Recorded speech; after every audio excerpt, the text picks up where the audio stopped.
amigos, bem-vindos ao Gente que Fala ao vivo de meio-dia a 1 pela Rádio Trianon, AM 740 São Paulo, Rádio Universal, AM 810 Santos e AltV, www.altv.com.br, com reapresentação 6 horas da tarde.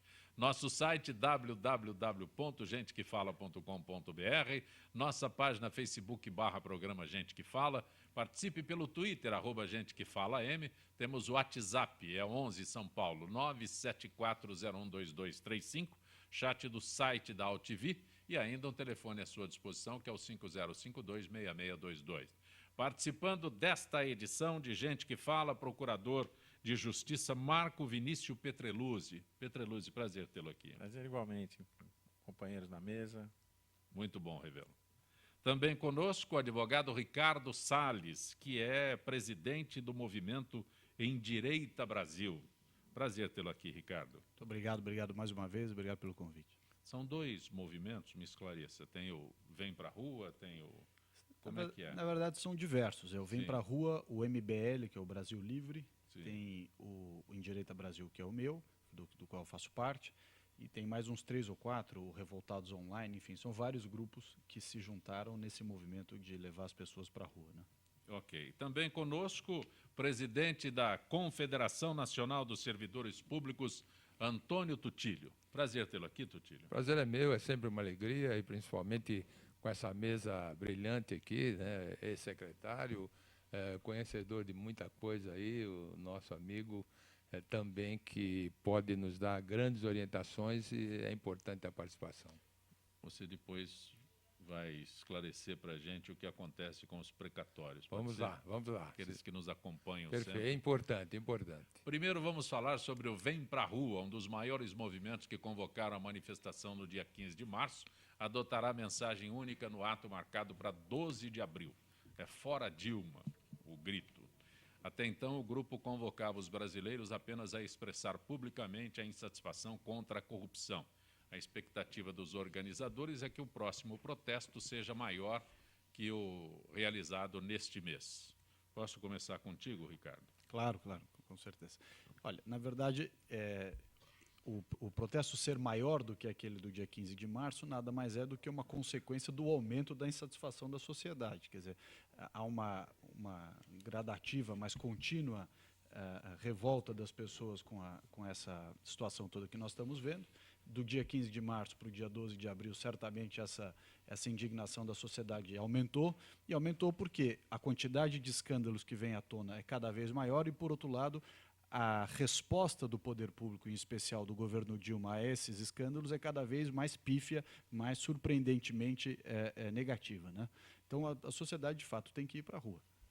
Petreluzzi, você que é procurador de justiça, talvez possa me esclarecer. Pedirá impeachment de Dilma? É cabível um movimento como esse?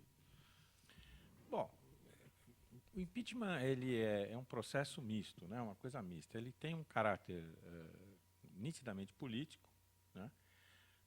Mas ele tem algumas condicionantes de natureza jurídica também. Sim. Né? Eu não acho que você precisa ter um fato juridicamente especial para você solicitar o impeachment. O impeachment faz um julgamento político, né? Até mesmo a gente observando como andam as relações do governo com as demais instituições, a gente nota que o Poder Executivo hoje está absolutamente atrofiado, enfraquecido, ele não tem respostas frente ao Legislativo, frente ao Judiciário. Quer dizer, você vê os ministros supremos se rebelando e reclamando publicamente da presidente que não nomeia, o ministro que falta à corte, você vê o Senado, você vê a Câmara, enfim, nós vivemos uma crise política muito séria. Agora, então eu não vejo óbice para você, eventualmente, encaminhar um processo de impeachment. O que eu discuto é o seguinte, e o que vai acontecer depois do impeachment? Porque, pelo que eu entendi, é fora Dilma, assume o vice-presidente, né? Sim. Muda o quê? Melhora? Piora?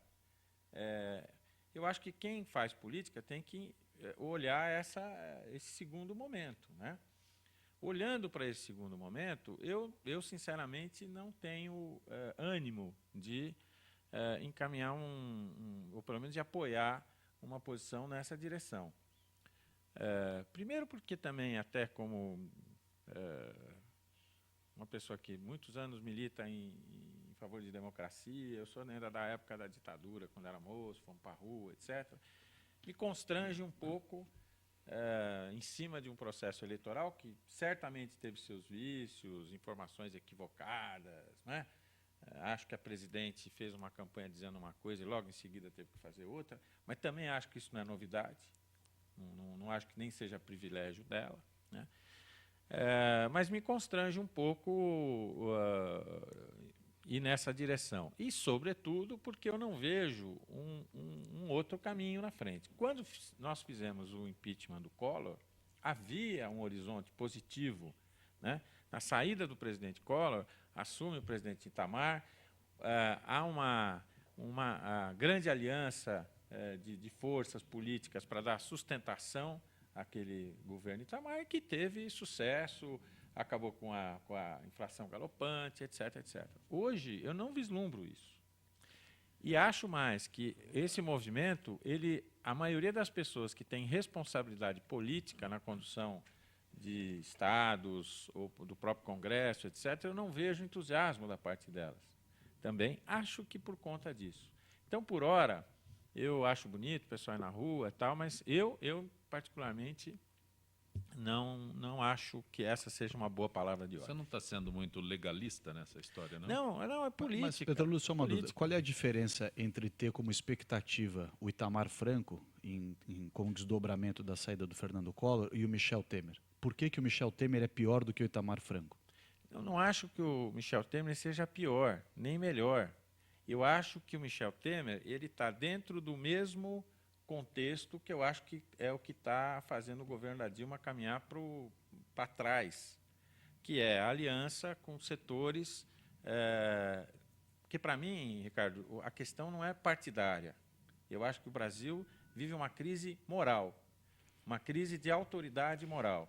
E nós, infelizmente, não temos, no momento, nenhuma grande reserva moral que pudesse assumir essa questão. Essa é a grande armadilha da discussão e é por onde o PT está tentando escapar. Ao socializar a discussão, dizendo não, o problema do Brasil é moral e como classe política como um todo, dizendo o seguinte, nós somos iguais aos outros. E não é verdade. Nós sabemos, eu não estou fazendo aqui uma apologia ao Michel Temer nem ao PMDB. Eu não sou do PMDB e não sou correligionário do Michel Temer. Mas também não quero ser conivente com a teoria de que é tudo igual. Não é tudo igual. Não é tudo igual e o PT é muito pior do que todos os outros. Foi o PT, nos últimos 12 anos, que socializou a bandalheira na vida pública brasileira. O presidente Lula, todo mundo está falando fora a Dilma porque ela é a presidente. O responsável é o Lula. Foi ele que colocou a Dilma. Foi ele que foi lá e disse, olha, a Dilma é a minha candidata e criou uma candidata falsa, uma pessoa que não tinha a menor história na política, nunca tinha sido do parlamento, nunca tinha sido eleita para nada. O grande responsável por tudo que está acontecendo aí é o presidente Lula. Foi ele que colocou o PT e o que há de pior do PT, as pessoas mais despreparadas, mais corruptas, mais, vamos dizer assim, venais no trato da coisa pública, foi ele que colocou e acobertou na vida pública nos últimos 12 anos. E a Dilma é mais um produto do presidente Lula. Então, ele é o grande culpado em última análise. E ele está quietinho, se fingindo de morto. Ela é um passo a isso. Quer dizer, agora, eu acho que a saída da Dilma tem consequências positivas. Por mais que a gente diga, olha, o PMDB está no mesmo leque de problemas que o PT está na mesma aliança, faz parte dos problemas e tudo mais, o Michel Temer é uma pessoa que tem uma história no parlamento. É uma pessoa que sabe ouvir, sabe negociar. Eu não estou fazendo defesa dele, não. Eu só acho que a Dilma, para além dos problemas de ser do PT e, com isso, fazer parte do grupo que assaltou o Estado e tomou de assalto o Estado brasileiro, ela, além de tudo, é uma pessoa tão dogmática e tão dona da verdade que, se quer saber ouvir, ela tem a qualidade. Mas veja bem, Ricardo, eu não quero transformar isso num debate, mas só pela oportunidade. Queria colocar uma única questão. O fundamento que a gente possa ter para pedir o impeachment da Dilma vale também para o Michel. Porque acabou de haver uma eleição, e da eleição para cá não houve nenhum fato novo, todos os fatos que estão sendo descobertos estão para trás, e pior, envolvem na área política muito mais gente do PMDB do que até mesmo do PT. Então, esse é o problema. Você continua com a crise. A crise não muda, ela muda a face dela. Desculpa, Titio. Não, eu quero colocar, como da Confederação Nacional, dos trabalhadores em geral, eu tenho que concordar com o Ricardo, porque, na verdade, o que está se discutindo é o momento atual. O momento atual é de crise econômica, o momento atual é de crise política violenta, o momento atual é de crise moral, sim, como o Pedro Luzzi colocou, de ética total, enfim.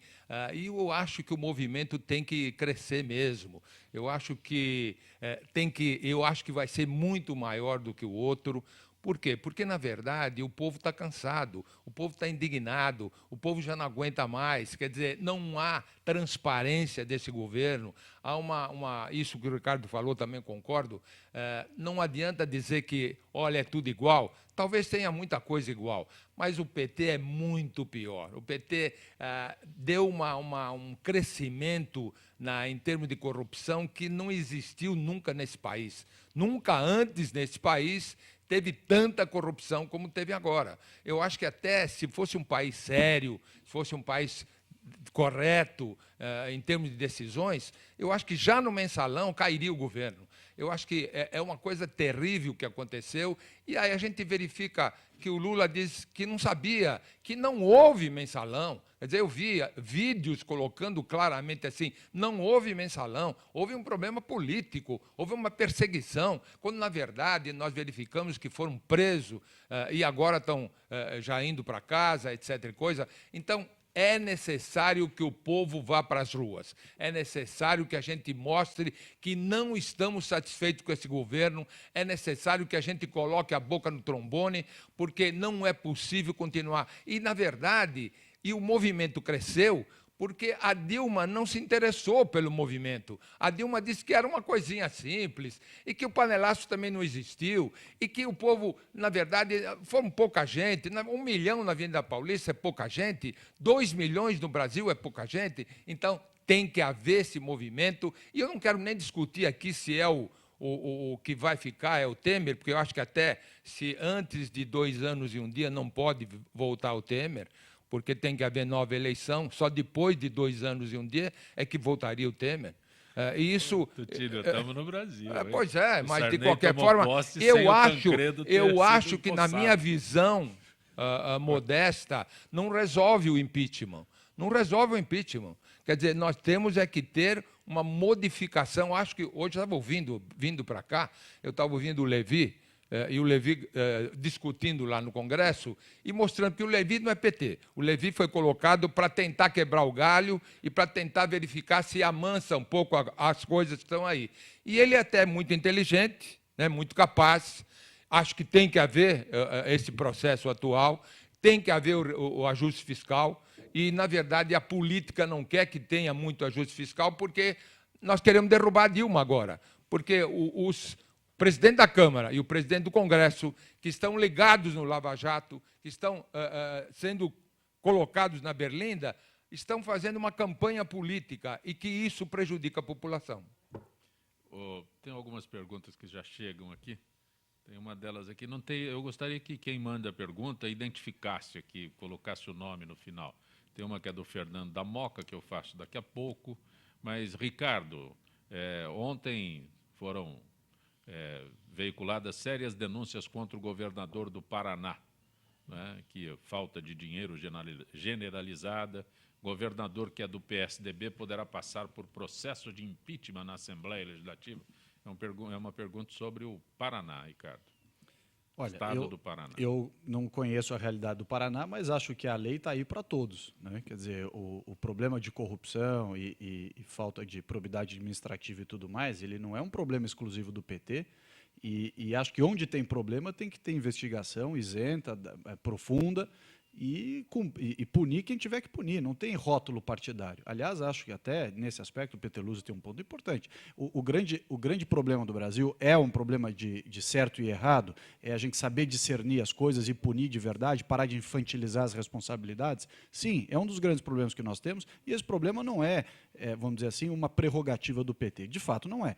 Mas, repito aqui a palavra do Tílio, nunca na história antes desse país se viu tamanha desfaçatez e falta de respeito à coisa pública como esses governos do PT. E só para responder aquela questão anterior do Peteluzzi, eu acho o seguinte: a questão formal de ter um motivo para que haja o início do processo de impeachment é um detalhe. Se a gente olhar para trás, você lembra do caso do Collor, ele foi, ao final, processado por uma ELBA, uma nota fiscal de uma ELBA, que perto desses escândalos do PT, acho que nem o assessorista dos ministérios roubou tão pouco quanto uma ELBA. O pessoal já roubou. Então, não é esse o ponto. Se quiser achar um problema deste mandato da Dilma, dá um pulo no BNDES hoje de manhã, vai lá amanhã cedo, levanta meia dúzia de contratos agora a partir de 1º de janeiro, que você vai achar um problema deste mandato. Então não é um problema de formal ser este ou não este mandato. É um problema de vontade política, como você colocou bem, e acho que tem ambiente para isso. Aliás, Ricardo, eu acho que se abrir uma CPI do BNDES, eu acho que o escândalo seria muito maior que o próprio Petrolão. Eu faço uma aposta, viu, Tutílio? Eu aposto R$1.000 que não tem um órgão do governo que, se for lá um grupo isento, lá o AGE, por exemplo, é um bom cara. Se ele for lá e disser assim, eu quero escolher um a dedo, fecha o olho, faz o NIT, vai lá e escolhe um. Todos os órgãos do governo, sem exceção, vai ter problema. Todos. Petreluzzi, Fernando da Moca, uma ampla campanha negativa divulgada pela mídia pode interferir na invenção de um júri popular? Júri popular, Fernando da Moca. Eu não entendi. Os casos que nós estamos tratando, pelo menos na área política, não tem previsão nenhuma de júri popular, né? Não é o caso, pelo menos do ponto de vista jurídico. Tem foro privilegiado em tudo isso? Não mesmo. Júri no Brasil é para crimes dolosos contra a vida. Sim. Né? Homicídio, aborto, tentativa de homicídio, instigação ao suicídio. Agora, na verdade, a gente precisa tomar cuidado. Eu aprendi na vida o seguinte: cuidado com o que você deseja, né? Porque às vezes a coisa acontece, né? E eu tenho visto crescer dentro da população assim, desejos autoritários, volta dos militares, coisas assim. Não, mas quem fala isso não sabe quando o que está pedindo. Sim, mas existe. Perfeito, Ontem foi noticiado uma briga entre pessoas, ambas contestando o governo, alguns dizendo que eram a favor dos militares e outros que não.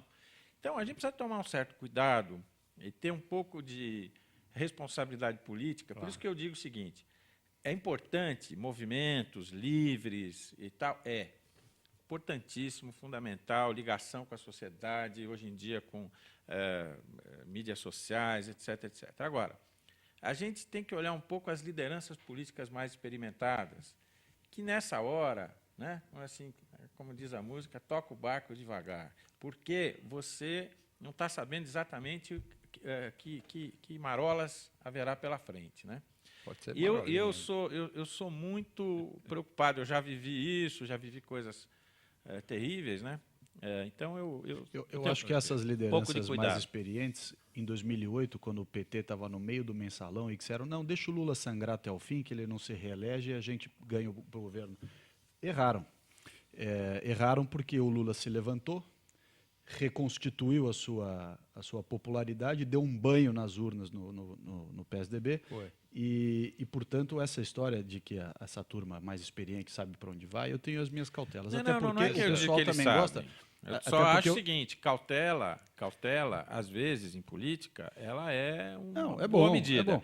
Eu acho que mas a turma olha o próprio umbigo também, né, Petroluzzi? O cara diz, olha, espera um pouquinho, porque eu ainda não estou pronto, o meu projeto aqui ainda não está pronto. Então, espera um pouquinho, que para mim, fulano de tal, é mais conveniente. Nem sempre o que é mais conveniente para o país é mais conveniente para determinados grupos. Mas hoje em dia, Ricardo, eu tenho uma tese que é a seguinte: hoje em dia, com as mídias sociais, o que aconteceu? O papel das lideranças diminuiu muito, muito. Antigamente, você falava assim, existia uma coisa que se estudava, a vanguarda e a massa, né? Hoje não existe mais isso. Hoje, até as pessoas que supostamente são vanguarda política, Elas se alimentam de pesquisa para saber o que a massa pensa. Antigamente, não. Antigamente, o líder, ele ia lá e convencia as pessoas da posição dele. Nós estamos muito carentes de liderança. Por isso que um movimento desse tamanho pode, de repente, um viés oportunista, um viés autoritário, pode vir e pegar isso. Isso já aconteceu e aconteceu próximo daqui, né? Para a esquerda e para a direita. Não tem aí, né, privilégio nenhum. Quer dizer, a gente que não comprometida com a democracia. Essa é a minha grande preocupação. Deixa eu aproveitar a presença do Tutílio aqui, que é presidente da Confederação Nacional dos Servidores Públicos. Tutílio, precatórios. Prefeituras e governo estadual, federal. Eu vou resumir, ninguém paga.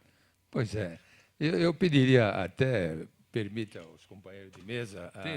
Tem um texto longo aqui, mas as tuas informações eu preciso que você... Eu acho que, como na Confederação Nacional, nós acompanhamos demais esse processo, e isso é uma grande injustiça que existe há muitos e muitos anos, não é de hoje, para os servidores públicos e também para a população em geral, porque tem muita desapropriação aí que não se paga. E quando, na Constituição de 88, quero fazer um breve retrospecto, se vocês me permitirem. Né? Fique à vontade. Na Constituição de 88, se colocou um prazo de 8 anos e não se cumpriu. Aí veio uma PEC, uma emenda constitucional 30, e que deu mais 10 anos e não se cumpriu. Aí vem uma outra emenda constitucional, 37, que movimentou o problema de pagamento, dificultou o pagamento, demorou ainda mais. E, finalmente, vem a emenda constitucional 62, que dá mais 15 anos. Somando tudo isso, a gente tem 33 anos, a idade de Cristo, para pagar precatório que não se pagava. Bom, ninguém acreditava, e foi uma grande vitória da Confederação Nacional. Nós entramos com o Madim, para combater a emenda constitucional 62, junto com a Associação Nacional do Judiciário e junto com a OAB. E nós ganhamos. Ninguém acreditava, nós ganhamos. Mas ganhamos e não levamos até então. Né? Por quê? Foi pago? Não foi pago por enquanto. Ganhou, mas não levou. Por que isso foi aprovado? É irônico, lamentavelmente é irônico. Essa DIN foi aprovada em 2013, né? Sim. E o que aconteceu? O ministro Toffoli, para efeito da modulação, o que é modulação? É para verificar os prazos, como é que se paga, qual é o índice, etc., correções. Aí o Toffoli pede vista e não se faz nada porque ele segura o processo, etc., como só ia acontecer. Fomos, no final do ano, falar com o ministro Lewandowski, o presidente do Supremo, o nosso diretor jurídico, Júlio Bonafonte, que fez um trabalho espetacular, conversou com todos os ministros, e, finalmente, o presidente Lewandowski disse assim, olha, vou falar com o Toffoli, ele vai fazer o parecer e nós vamos colocar na pauta. Cumpriu. Agora, semana passada, foi aprovada a modulação.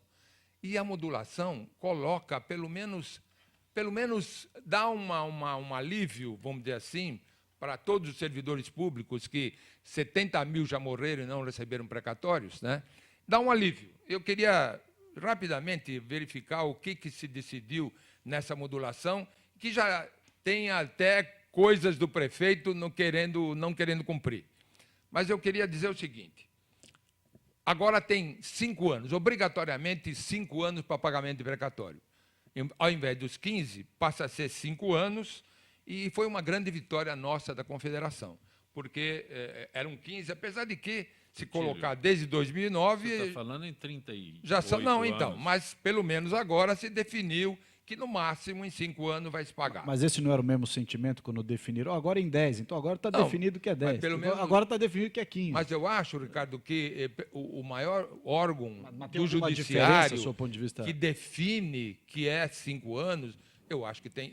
Eu vou Agora dizer, o Supremo dizendo que é 5. Antes era uma lei, dando prazo. E ninguém Podia cumpria. ser interpretada. E né? ninguém cumpria. O Supremo, eu acredito, pelo menos eu quero acreditar, que a palavra do Supremo teria que ser cumprida. Bom, a correção, outra vitória nossa, porque quando se paga precatório, o que se fazia? Você paga, Pedreluzzi, pela poupança. A poupança hoje é miserável.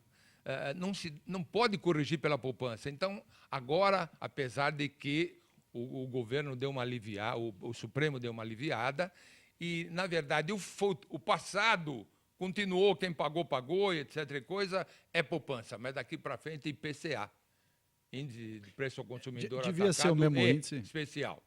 Então, já melhorou.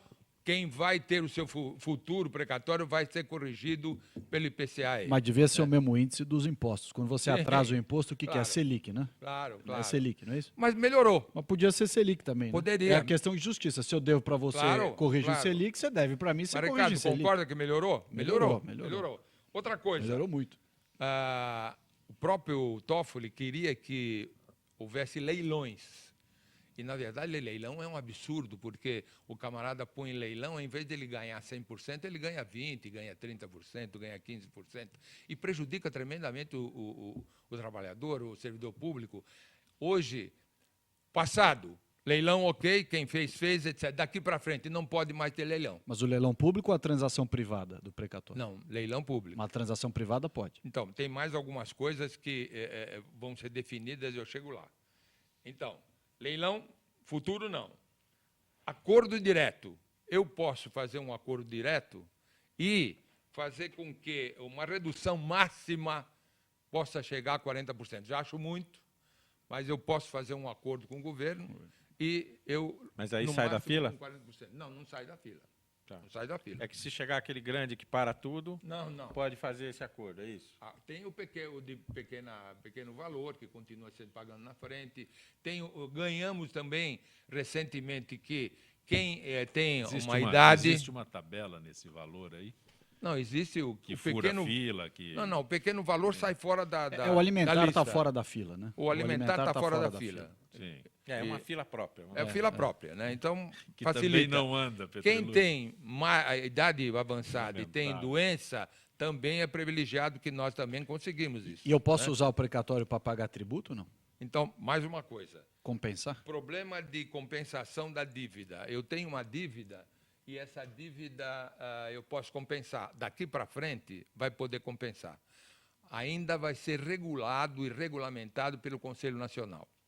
Isso é uma brincadeira. Bom, mas de qualquer forma, eu acho que o Conselho Nacional deve regulamentar. Isso é lobby da Procuradoria-Geral da Fazenda Nacional, que não quer perder o emprego. O cara não quer perder a prerrogativa dele e não deixa compensar. Aqui no Estado de São Paulo, na Prefeitura, se a gente pudesse compensar 100% do precatório, acabava com essa fila. Porque o que tem de interessado querendo comprar precatório com desconto para pagar tributo, Sim, sem dúvida. ganha o governo, Agora, ganha o Ricardo, detentor do precatório, tem um só quem não limite. quer é os procuradores. Essa compensação tem um limite que pode chegar a 50%.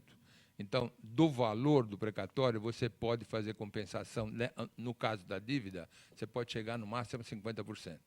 E o que eu também quero dizer é que agora ficou definido que a receita corrente líquida, tanto de Estado como de município, 1,5% ou 2% tem que seguir.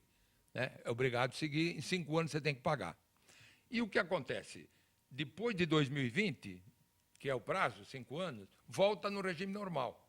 Ou seja, 1º de julho, tudo que entrou de precatório, registrado, você tem que colocar no orçamento do exercício seguinte. Então, a partir de 2020, continua. Delegação de competência do Conselho Nacional e foi um balanço favorável. Eu queria dizer até que fiquei pasmo com o prefeito de São Paulo, que é chamado de souvenir, não sei porquê, mas, de qualquer forma, o prefeito disse que ele não pode pagar. 33 anos, governantes e mais governantes não pagando, e agora ele diz assim, quebra a prefeitura se eu pagar mas para a em Bolsa 5 anos. Travesti ele tem dinheiro, né? Pois é, mas tem dinheiro para tantas outras o coisas fim da picada. e não pode pagar. Não é Não, possível. não é só isso que ele não quer pagar, né? Ele também está querendo renegociar a dívida com a União. Sim. Ele é o motor dessa renegociação da dívida. Exatamente.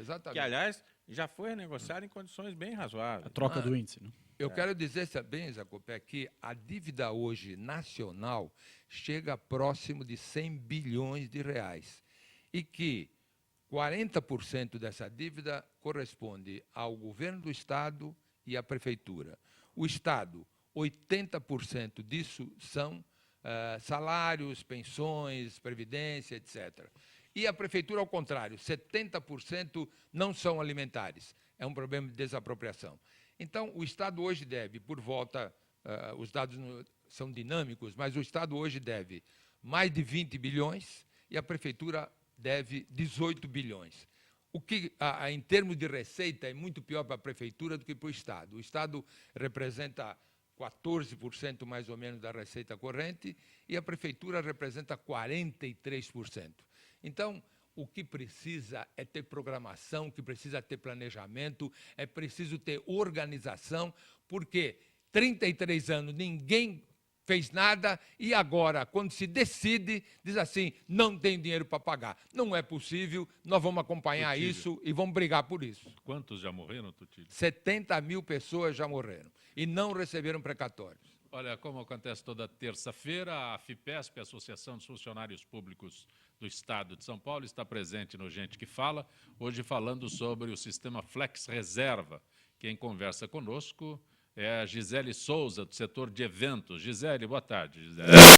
Boa tarde, Zancopé. Boa tarde aos debatedores e a todos os ouvintes do Gente que Fala.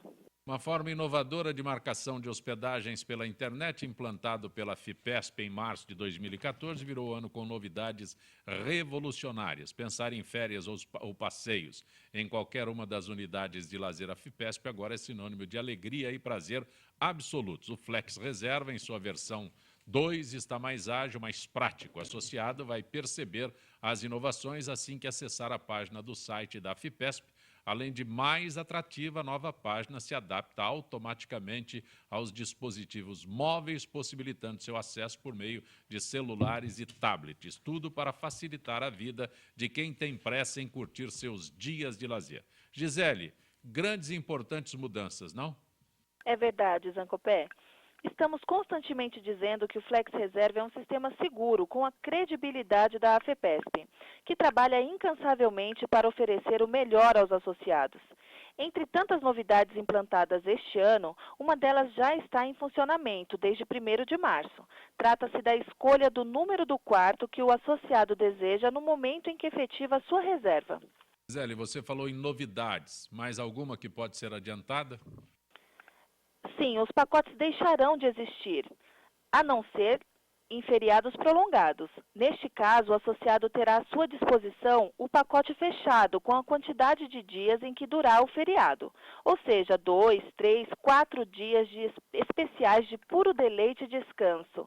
No mais, cada associado poderá escolher livremente as suas diárias, quer dizer, com opção de entrada e número de dias em que lhe convier, apenas observando o mínimo de 2 e o máximo de 7 dias.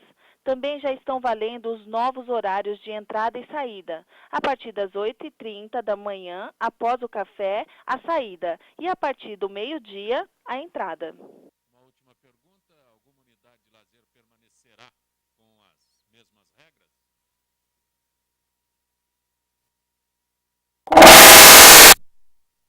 Mais longas, até 15 dias no máximo e no mínimo de 2 dias. Os horários de entrada e saída também são flexíveis e não seguem os mesmos padrões estabelecidos para as outras unidades de lazer. Mantenha-se sempre atualizado a nossa programação no site da AFIPESP, www.afipesp.org.br. Você encontra mais informações sobre o Flex Reserva e as unidades de lazer. Muito grato, uma boa tarde, Gisele. Os ouvintes do Gente que Fala. Instantes com Gente que Fala.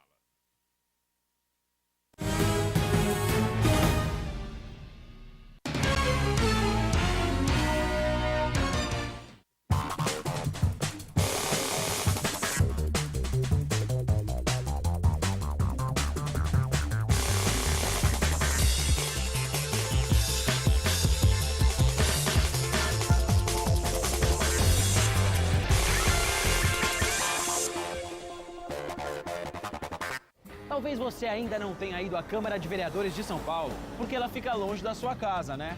Mas não tem problema, pois a partir de agora ela vai ficar bem pertinho de você. Vem aí Câmara no seu bairro, que vai ouvir todas as necessidades da sua região. Serão realizadas 32 sessões plenárias na cidade inteira. Tudo para que a gente possa ouvir as suas ideias e sugestões. Por isso, participe! É a Câmara de Vereadores de São Paulo indo ao seu encontro por uma cidade melhor.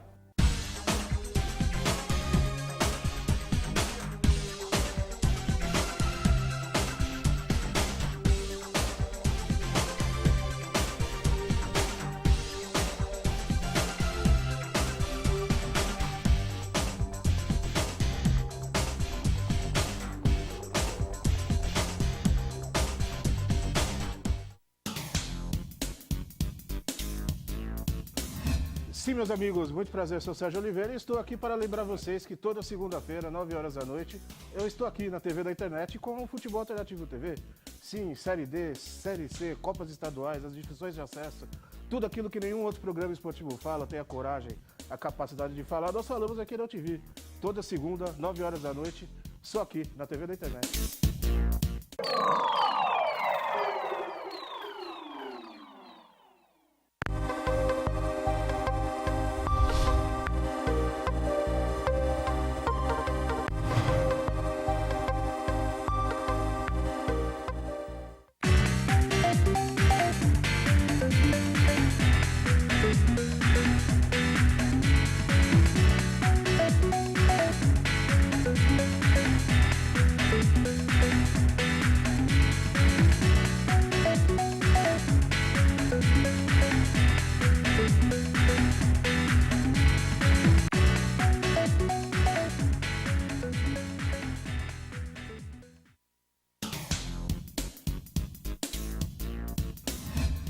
Eu sou Cláudio Longo. Eu, Paulo D'Angelo. E eu sou Tarso Gouveia. Nós apresentamos todas as terças-feiras, às 9 da noite, aqui na altv.com.br, o Família Palestra TV, um programa esportivo onde você sabe de tudo sobre o Palmeiras, aqui na TV da internet.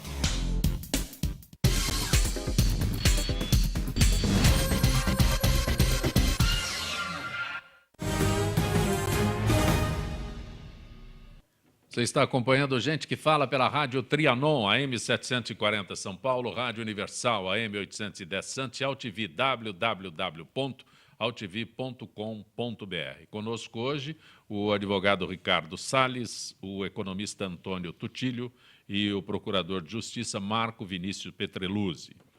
Petreluzzi, tem uma... Não, essa eu já fiz aqui. Mas o Tales do Paraná diz que o que está valendo é um pedido legítimo e da Constituição. O povo não quer mais esse governo no poder, que só atrasou a vida dos brasileiros. Hoje em dia, ser de direita é ser de elite, é ser da classe alta. O povo está nas ruas para dizer chega PT fora Dilma. O impeachment é constitucional, diz o Tales do Paraná. Petreluzzi, para acrescentar, para encerrar aquele assunto, qualquer um pode fazer o pedido de um impeachment, porque quando foi do Collor, a Associação Brasileira de Imprensa, se não me engano, a Associação Brasileira de Imprensa é que formalizou o pedido. Eu não sou constitucionalista, não é bem a minha área, mas eu acho que não importa quem faça, quer dizer, é como uma emenda constitucional, a questão é como ela pode ser aprovada. Para ser aprovado o impeachment, não é fritar bolinho, né? Como se dizia antigamente. Você tem uma série de procedimentos e, hoje em dia, você tem uma tutela jurisdicional sobre o processo legislativo que a gente não pode ignorar, né? Então, vamos lá, que comece um procedimento tendente ao impeachment lá no Congresso. Se não fizer tudo muito certinho, muito bonitinho, o Supremo, a qualquer momento, intervém e fala, não, volta tudo para trás e tal. E, de qualquer modo, é o seguinte, é uma questão política. Ela é muito mais política que jurídica. E aí, assim como é possível pedir impeachment, também tem que se entender que há pessoas que serão contrárias a ele. E aí é o processo político razoável. Petreluzzi, aproveitando teu momento aqui no Gente que Fala, após longa discussão e várias tentativas de obstrução, deputados da Comissão de Constituição e Justiça da Câmara aprovaram requerimento para votar hoje a PEC que propõe a redução de 18 para 16 anos na maioridade penal. Isso é um problema, viu, Zé Copé? Eu não sou daqueles que acham que a maioridade aos 18 anos é uma coisa que não pode ser mexida. Dizem que é cláusula pétrea. Aí tem entendimentos dizendo que como é uma questão garantista, tal, pará. Eu sou favorável a uma solução intermediária, porque me preocupa muito que no momento que você reduz a maioridade penal, você reduz a maioridade penal tanto para o cara que praticou o crime violento, tanto para o jovem que praticou uma transgressão de menor relevância. E a lei, existem princípios em disponibilidade da ação penal, etc., ela acaba levando a máquina judiciária em cima de todos, né? E eu acho que você colocar no ambiente carcerário, no ambiente penitenciário, alguém ainda em fase de formação, e todos nós conhecemos, hoje em dia, jovens com 16, 17 anos, a gente sabe que eles estão em formação mesmo, né? Eu acho que seria contraproducente para o futuro do Brasil. De outra parte, eu acho que não é mais possível você ter essa sensação de impunidade que acaba fazendo com que, na hora da prática de um crime grave, num grupo, numa quadrilha, se jogue para o abaixo de 18 anos a responsabilidade de fazer uma ação para que isso possa isentar os demais. Eu já li uma proposta que condicionaria em determinados crimes a validade, quer dizer, a responsabilidade penal a uma espécie de um exame pericial. Eu acho que essa proposta ela tem virtudes, na medida em que ela condiciona que isso só poderia ser feito em caso de crimes mais graves, e aí você preservaria o mero transgressor, o sujeito que fez um pequeno furto, o sujeito que fez uma coisa de menor relevância, de não, pelo menos, ele continuaria indo para o sistema hoje do adolescente infrator, mas ele não iria mais para a vala comum da criminalidade, e você, ao mesmo tempo, coloca um freio, fala assim, olha aqui, ó, se você fizer isso, vai lá fazer uma perícia, se der que você vai para a cadeia. Então, eu acho que falta nesse tema as pessoas começarem a conversar com um pingo de flexibilidade. Eu vejo essa discussão da maioridade penal assim, os que são contra, os que são a favor e ponto. E essa não é uma boa solução, nenhuma nem outra. Eu acho que a gente precisava tentar botar as pessoas que tratam do tema, que vivem o dia a dia de adolescente infrator. Tem muita gente que trabalha nisso com muita seriedade, né? No judiciário, no MP, advogados, defensores públicos, mesmo técnicos, e tentar estudar uma saída que resolva o problema e não crie problema.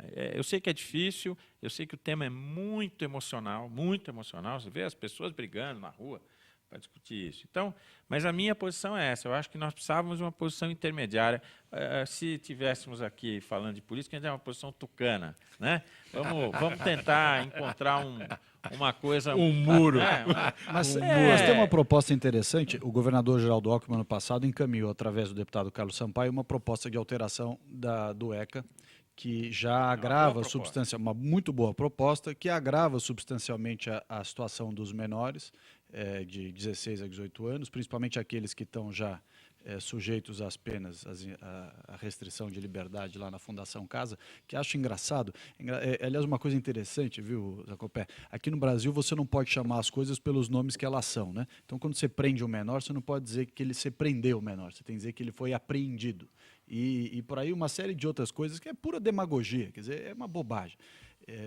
Mas o fato é o seguinte, tem lá uma proposta tramitando, que o governador encaminhou através do deputado Carlos Sampaio, e que coloca um pouco mais de responsabilidade nesses menores que estão nessa faixa já próximo aos 18 anos, inclusive para segregar dentro da Fundação Casa aqueles que já são maiores de idade e aqueles que ainda não completaram 18 anos. E agravam o prazo de internação, que também você não pode chamar de prisão, tem que chamar de internação, o menor que praticou crimes dentro da Fundação de Casa, já com mais de 18 anos, permite que ele possa ficar mais tempo lá dentro. Porque, senão, do contrário, você tem que soltar, quando que é, Petro? Aos 21, quer dizer, 18 mais 3, 21.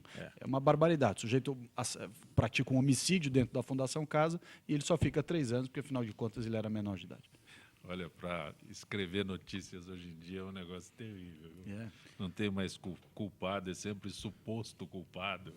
Tem um monte de adjetivos assim. Eu me lembro, eu fui presidente de um abrigo, né? Porque, na verdade, para todo mundo normal chama orfanato. A lei mandou chamar de abrigo. Então você vai pedir dinheiro para as pessoas, olha, você pode contribuir, é uma casa, etc. É um orfanato. Não, orfanato não, é um abrigo. Isso é uma babaquice, né? É uma demagogia. É ridículo. Não, eu acho o seguinte, verificando, o caso é tão complexo e tão complicado, né? Eu acho que o Petro Luz colocou muito bem, o Ricardo também. Mas eu, na verdade, a tendência que a gente tem ouvindo e fazendo parte da população, e com tanto problema que existe, conversava com o Pedro Lúcio antes do programa, em que a nossa segurança até tem melhorado. Acho que nós evoluímos. Mas é claro que o São Paulo, por exemplo, é um mundo diferente, né? O volume da população, etc. E essa utilização do menor, a tendência é que a gente acabe automaticamente apoiando o que tem que reduzir. Mas hoje até o Pedro Lúcio me convenceu um pouco aqui de que tem que haver um diálogo. Essa colocação que o Ricardo faz de agravar essa colocação do governador, eu acho que é importante. Eu acho que nós temos que tomar realmente alguns cuidados a respeito disso, que nem tanto ao céu, nem tanto à terra. Quer dizer, não é possível continuar da forma que está, utilizando o menor. Né? Eu acho que a gente só não pode ficar permanentemente sujeito a esse patrulhamento que determinadas ONGs, associações fazem, de infantilizar a pessoa só porque ele tem 16, 17 anos. Você pega cada marmanjo de 1,80 m com 3,38 na cintura no semáforo, eu não quero saber se ele tem 17 anos, ele tem o potencial de te matar lá no semáforo. Mas estão matando. Sabe qual é o maior problema? No Brasil, se você olhar nos últimos 15 anos, 20 anos, todas as mudanças da área de segurança, que envolvem pena, etc., acontecem em cima de grandes fatos emocionais. Então, um grande crime, não sei o que e tal. Verdade. E aí a resposta é uma resposta política que não tem nada a ver com a técnica. Verdade. Um dos maiores exemplos disso que eu vejo é a questão que quando colocaram que os crimes hediondos e colocaram o tráfico de entorpecentes nos crimes hediondos. Né? Isso teve uma transformação no perfil dos presos, que hoje você tinha. Antigamente, quando eu estava na secretaria, nós tínhamos uma maioria substancial de presos de crimes com violência real, né? Então, assalto, homicídio, etc. e tal. Hoje, por conta dessa legislação, isso está mudando e jogando para o tráfico de entorpecentes, que é um crime grave, mas que ele não é praticado, quando não é praticado com violência, não deveria estar na frente desses outros, não deveria. Quem milita nisso, policiais, pessoas que conhecem a rua, sabem disso. Mas a lei é a lei. E aí o sujeito entra por uma coisa, um tráfico de entorpecentes pequeno, e não sai mais, demora muito para sair. E aí você começa a ter um problema que hoje já está havendo, sobretudo aqui em São Paulo, de você ter a dificuldade de manter na prisão, às vezes, o assaltante, que é a pessoa que mais aterroriza, e um sujeito que vendeu lá um pouquinho de maconha, o cara, esse fica muito mais. Isso fez com que, por exemplo, o índice de mulheres presas em São Paulo subisse assustadoramente, né? Era antigamente 3%, hoje já está chegando, passando de 10%, 12%. Então, quer dizer, nós estamos num caminho que eu não sou contra a discussão política, eu acho que o povo tem que participar e tal, mas na hora de você fazer uma política global, você tem que sentar com quem conhece o que está fazendo. Né? Como se faz na área da saúde, felizmente, né? Em boa parte na área da educação, mas na área da segurança, ela é muito emocional, é muito difícil. Você vai em discussão no Congresso, eu me lembro quando eu fui várias vezes depor no Congresso Nacional, aqui na Assembleia Legislativa, as pessoas contam os seus casos, os seus dramas, e acham que tem que resolver isso. É muito emocional, pessoal. Agora, a coisa mais parecida com isso é futebol. Sim. Uma vez eu tive uma discussão com o Filipão, uma discussão boa, né? O Filipão era técnico do Palmeiras, eu tinha ido lá visitar e tal, né? Conversamos um pouco, e ele deu inúmeras opiniões, né? Sobre segurança, tal, opiniões emocionais, tal, fortes, o jeitão do Filipão, né? Aí eu falei, Filipão, é a mesma coisa que eu chegasse aqui agora para você e começasse a falar como que você tem que tocar o time. É complicado. Eu tenho minhas opiniões, eu acho que elas são certas, né, em futebol. E assim, são assuntos muito complexos, vamos dizer assim. O Palmeiras hoje parece um golfinho, né? Sai, faz nós umas melhorando. Time informação, time informação. Vamos chegar lá. Time informação é assim Agora, uma mesmo. coisa que acho que precisa colocar, né, Pedro Lúcio e Ricardo, o que não pode continuar é passar a mão nesses menores que matam e matam violentamente e que estão aí soltos e que são usados pelos maiores. Alguém disse ontem, não, mas vai colocar 16, eles vão usar de 15, 14, mas alguma coisa tem que ser feita. Alguma coisa tem que parar com essa enormidade de menores que nós passamos a mão na cabeça e eles continuam matando, matando, matando. Não dá mais para continuar. O Jairo diz, acho que existe uma trupe de golpistas nas ruas misturados a pessoas insatisfeitas com o governo Dilma, é a afirmação do Jairo. Tutírio Jaime, do Jardim Bom Filioli. O STF determinou que governos estaduais e municipais paguem em 5 anos precatórios devidos. A dívida de São Paulo é de 18 bilhões de reais que estão sendo corrigidos. Como foi possível chegar a uma dívida desse montante? Lembrando que o PSDB é governo em nosso estado há 20 anos. É o Jaime do Jardim Bom Filioli. Tá certo esses números que ele colocou? Oi, Jaime, obrigado pela pergunta, você sempre participando. Mas esse problema não é de hoje, isso vem se arrastando. Eu já falei, se você ouviu, né? São 33 anos prorrogando, fazendo, governos e mais governos entrando, verificando, 100 bilhões no país inteiro. Quer dizer, quando você verifica São Paulo, é claro que São Paulo é o maior número porque tem a maior população e tem o maior contingente de servidores públicos. Então, não poderia ser diferente. É São Paulo que tem o maior incidência. Agora, o que precisa é pôr um final nisso. Já se discutiu demais, agora tem que pagar, e pagar para valer. E nós vamos acompanhar e vamos colocar a boca no trombone se isso não acontecer. A Cássia Noleiro, do Tatuapé. Outro dia vi uma manifestante postar em rede social fora PT, e essa mensagem veio dos Estados Unidos, diz a Cássia. Ela faz outros comentários aqui. Cássia Noleiro, do Tatuapé. Quem mais aqui? Tem uma que não tem a identificação. Mauro, é isso? Mauro do Ipiranga. Segundo bem lembrou um ouvinte, qual a posição dos senhores sobre o editorial de ontem da Folha que denuncia que prescrição, atraso, incúria e engavetamento da justiça beneficiam políticos do PSDB acusados de irregularidades, inclusive na Operação Lava Jato? E aí? Pergunta o Mauro do Ipiranga. Alguém se manifesta? Olha, eu acho que o Ricardo colocou bem. Não existe essa coisa de você partidarizar a questão da corrupção.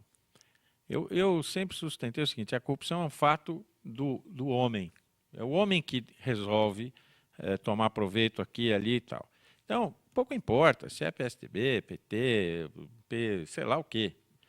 É lógico que você pode discutir politicamente sobre qual governo esta coisa sai do controle, né?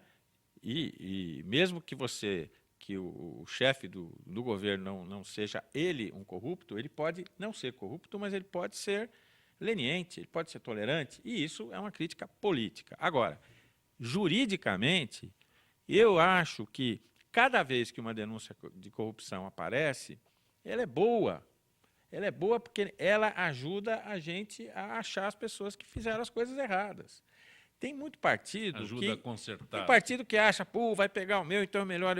Não. Se você não está comprometido com isso, é bom, tira, vai embora. O pior corrupto é aquele que está perto de você, porque te contamina por osmose. O sujeito que está na mesma agremiação que você está praticando isso, é melhor que ele seja o primeiro punido, porque já limpa logo e corrupção existe, Ricardo, você sabe, partido, até né? fora da área pública.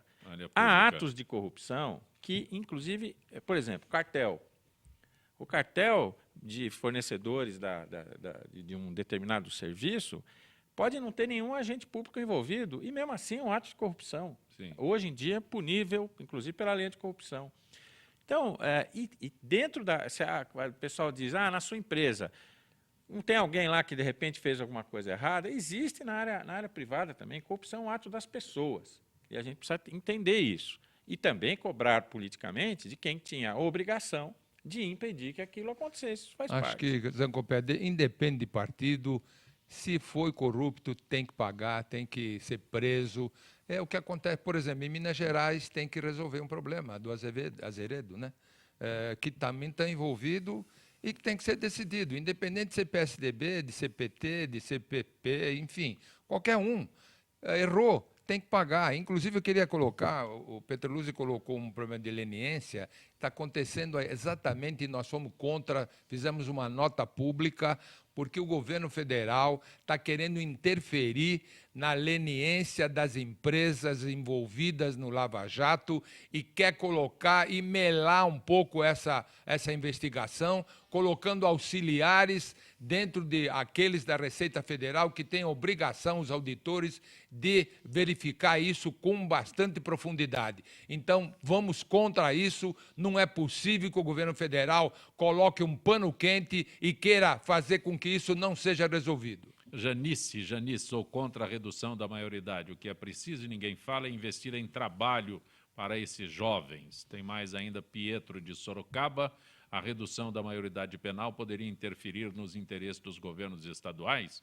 No caso de São Paulo, que seria da FEBEM ou Fundação Casa. É mudar o nome, mas ninguém, todo mundo que fala Fundação Casa tem que dizer antiga FEBEM, né? Pietro de Sorocaba. E ainda Mônica de Itaquera. Nos últimos dias foram veiculados nos grandes meios de comunicação reportagens que trazem provas cabais que existe um abuso da ação policial que atinge brutalmente jovens, negros e moradores das periferias do país. É a Mônica de Itaquera. Eu acho que o pessoal devia parar de pegar no pé da polícia um pouco, porque não é nada fácil a polícia combater essa criminalidade. Outro dia, eu conversando com o tenente da Polícia Militar, ele falou, olha, doutor, nós viramos uma esquina aqui, tinha um carro com 3 pessoas dentro, o cara tinha 2 fuzis e uma metralhadora no carro. Coitado do PM lá, tem que enfrentar isso daí. Aí ele vai lá, mata o bandido, tem 15 ONGs para proteger o bandido que tinha 3 fuzis no carro. Morre o PM, não aparece uma no enterro dele para ver se a família precisa de alguma coisa. Verdade, então deviam deixar a polícia trabalhar um pouco com calma. O que tiver de abuso, mas abusos concretos, parar de generalizar desse jeito. O que tiver de abuso, vai lá, pune e tal, etc. Agora, de maneira geral, a Polícia Militar faz um trabalho honroso. Eles trabalham muito duro para defender esse Estado aqui, para defender a população brasileira e do Estado Ricardo de São Paulo. Salles, agradeço a gentileza de ter participado do nosso Gente que Fala. Obrigado, Esse Copé, próximo obrigado a movimento todos. já está marcado? Já está Dia confirmado? 12 de abril, esperamos a população lá na Avenida Paulista. Ok, muito grato. Marco Vinícius Petreluzzi, é sempre muito bom tê-lo aqui. Obrigado, amigo. Obrigado a todos. Foi um ótimo debate. Antônio Tutílio. Muito obrigado, é um Repete prazer pra mim, grande. confirma bem, quantos já morreram sem receber? 70 mil pessoas Lamentável. já morreram. Mas é um prazer grande, é uma alegria, principalmente com esses companheiros categorizados que participaram. E vamos para a rua, gente. Vamos falar. Dia 12 estamos lá. Gente que Fala tem na direção-geral o jornalista Fausto Camunha, diretora de produção Zenilda Salvato, redação Raela Brandão Pedro Esquiavon, na pauta José Carlos Sicarelli, produção cultural Ricardo Godoy, na rádio Trianon Neildo Neres, Cléo Rodrigues, Ricardo Valim Benebenê, na direção da UTV Alberto Luquete, na técnica James Eduardo, Marcelo Fontan, Iago Matsumoto, Sérgio Oliveira, Arthur Endler. Estaremos de volta amanhã, meio-dia. Gratos, até lá.